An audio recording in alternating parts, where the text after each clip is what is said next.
لکھ جگر لکھ جگر ہر دل عزیز محترم و مہربان شفیق محترم جناب انجمن سرور و شہر اسلام پاکستان سپریم کونسل کے چیئرمین حماد ریاض صاحب نعروں سے استقبال کیجیے گا. نعرہ تکبیر، نعرہ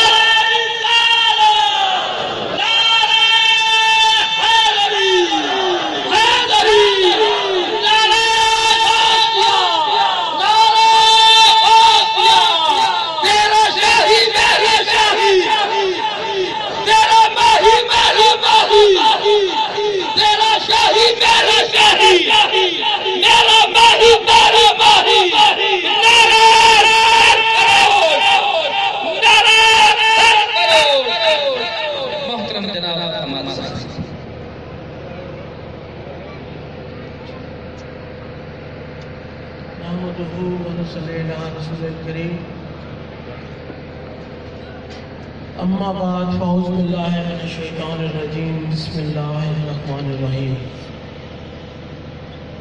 الصلاة والسلام علیک یا رسول اللہ، الصلاة والسلام علیک یا حبیب اللہ، الصلاة والسلام علیک یا شفیع المذنبین، الصلاة والسلام علیک یا رحمت للعالمین. سالانہ جشن جیلانی شیخ عبدالقادر جیلانی رحمۃ اللہ علیہ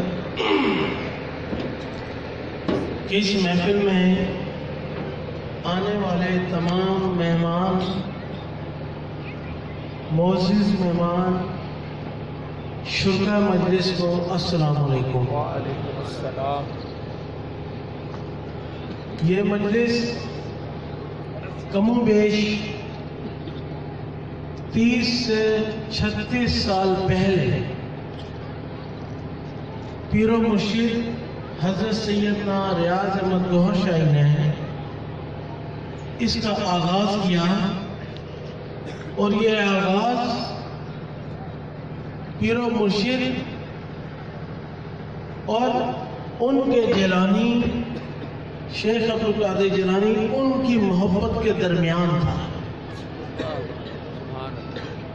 اور جیسے جیسے محبت بڑھتی گئی حلقہ احباب بڑھتا گیا، اور آج کی یہ مجلس جیلانی کے دیوانوں کی اسی محبت کا ایک عکس ہے. بے شک بے شک.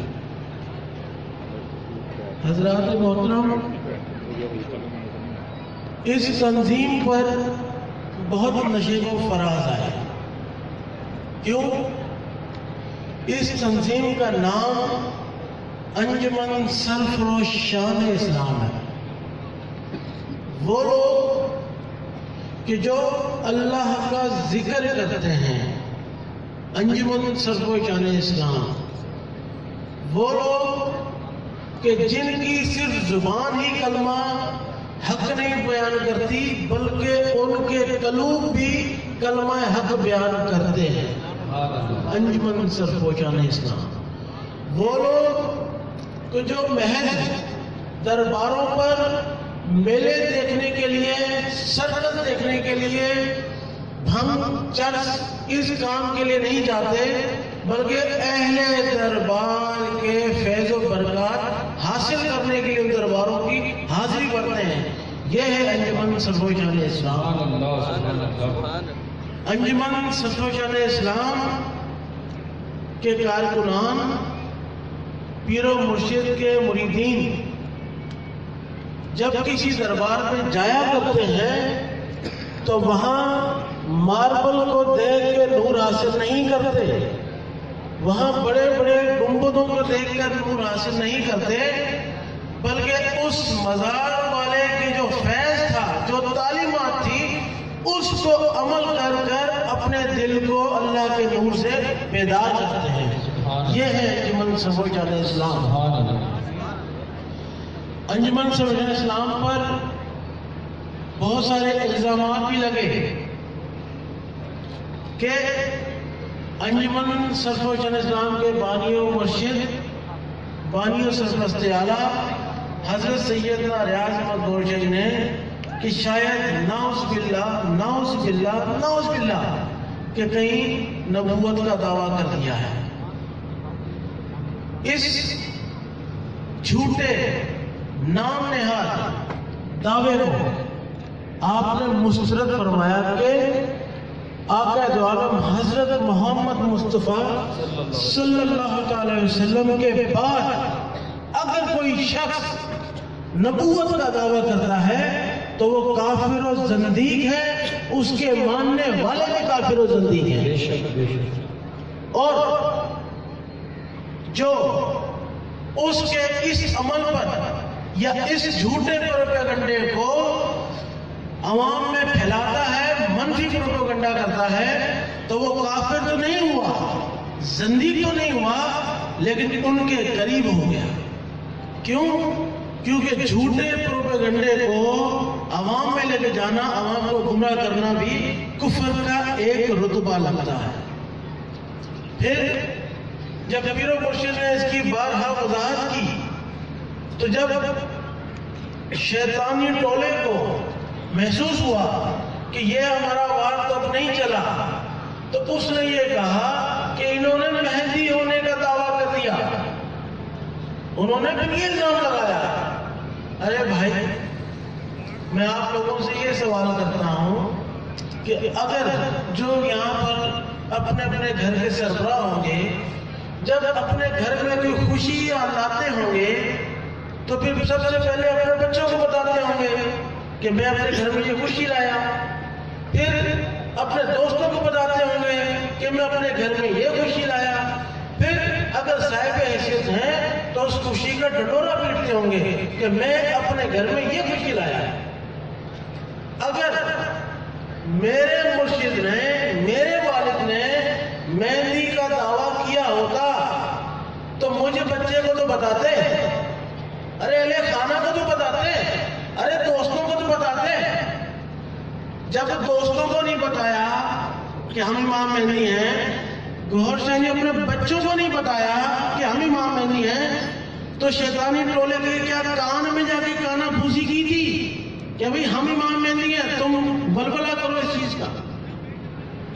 مرشد بارہا اس چیز کا فرما چکے کہ نہ ہم نے نبوت کا دعویٰ کیا، جو دعوے دار ہوگا آقا صلی اللہ علیہ وسلم کے بعد وہ کافر و زندیق ہے.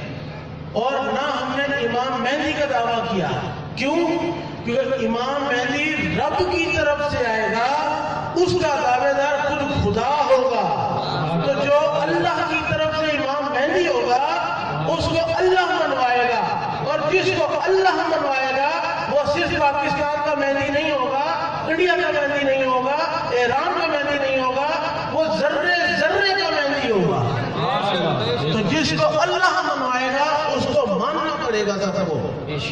تو لہذا یہ تین باتیں آپ تک کرنی تھی کہ اگر کہیں پر کسی کے ذہن میں کونوں مقام میں کوئی چیز ہے کہ کہیں پیر و مرشد نے یہ دعوے کیے ہیں، تو میں ہر سال کی طرح اس سال بھی اس چیز کو آپ کے سامنے رکھ رہا ہوں کہ میرے مرشد حضرت سیدنا ریاض احمد گورشید جو میرے والد ہی ہیں، انہوں نے کبھی بھی نبوت کا دعویٰ نہیں کیا اور نہ امام مہدی ہونے کا دعویٰ کیا.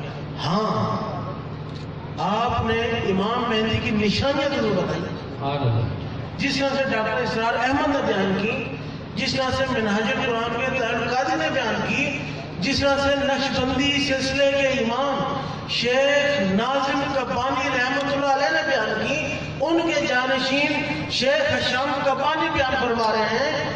جس طرح سے گمبول شریف جو زندہ پیر کو ہارٹ والے انہوں نے بیان فرمائی، اور متعدد اولیاء کرام اور عالم حق بیان کرتے رہے. آج بھی امام مہدی کا تذکرہ ہوتا ہے، تو کیا اگر کوئی شخص امام مہدی کے آنے کی نشانی بیان کرے، امام مہدی کے آنے کا وقت کا بتائے، تو کیا یہ دعویٰ امام مہدیت ہے؟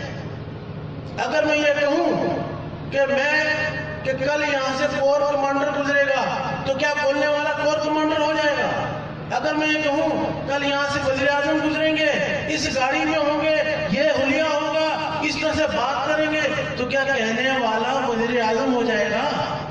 نہیں نا. لیکن اتنا ضرور ہو سکتا ہے کہ ان کا پیغام رساں ہو، ان کی اگائی کے لیے پیغام رساں بھیجا گیا ہو، ان تک اگائی کے لیے، ان کی پہچان کے لیے کسی کو پیغام رساں بھیجا گیا ہو۔ تو اسی طرح سے مختلف اولیاء کرام آقا دو عالم کی امت میں امام مہدی کے بارے میں تذکرہ کرتے آئے، اور ویسے